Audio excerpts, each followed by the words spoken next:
വയനാട്ടിൽ വീണ്ടും കടുവ ഇറങ്ങിയതായി നാട്ടുകാർക്ക് സംശയം.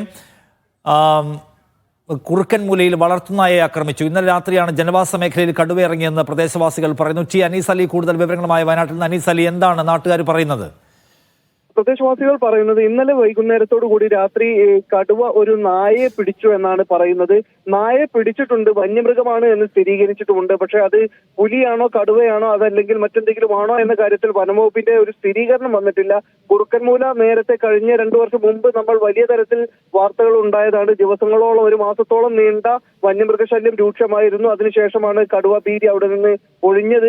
ഏതായാലും വലിയ കാടിനോട് ചേർന്ന് കിടക്കുന്ന ഒരു ജനവാസ കേന്ദ്രമാണ്.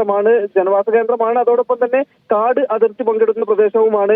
അവിടെയാണ് ഇപ്പോൾ കടുവ ഇറങ്ങി എന്ന് നാട്ടുകാർ സംശയം പ്രകടിപ്പിക്കുന്നത്. ഏതായാലും വളർത്തുനായ മിസ്സായിട്ടുണ്ട്, വളർത്തുനായയെ കൊന്നിട്ടുണ്ട്. അത് ഏത് മൃഗമാണ് എന്നതൊക്കെ ഇനി വനംവകുപ്പ് ഉദ്യോഗസ്ഥരെത്തി പരിശോധിച്ചിട്ട് മാത്രമേ സ്ഥിരീകരിക്കാനാവൂ. ഏതായാലും ഈ അടുത്തടുത്ത സമയങ്ങളിലായി വയനാടിന്റെ പല ഭാഗങ്ങളിലായി ഈ ഒരു സമയങ്ങളിൽ വന്യമൃഗങ്ങൾ ഇറങ്ങുന്നത് തുടർക്കഥയാവുകയാണ്. മാനന്തവാടിയിൽ തന്നെയാണ് പഞ്ചാരക്കൊല്ലിയിൽ ഒരാളെ കടുവ നേരത്തെ കൊന്നത് നമ്മൾ റിപ്പോർട്ട് ചെയ്തത്. അതിനുശേഷം ഇന്നലെ മറ്റൊരു ഭാഗത്ത് മുട്ടിലിൽ ഒരാൾക്ക് നേരെ പുലിയുടെ ആക്രമണം ഉണ്ടായിരുന്നു. അതിനുശേഷമാണ് ഇന്ന് നമ്മൾ റിപ്പോർട്ട് ചെയ്യുന്നത് ഒരു കടുവയുടെ ആണെന്ന് സംശയിക്കുന്നു ഒരു നായയെ വന്യമൃഗം പിടിച്ചിട്ടുണ്ട്. നമ്മൾ അങ്ങോട്ടുള്ള യാത്രയിലാണ് നിഷാദ്. ശരി, എന്തായാലും അതിനകത്തൊരു ക്ലാരിറ്റിയും ഒരു കൺഫർമേഷൻ വരേണ്ടതുണ്ട്.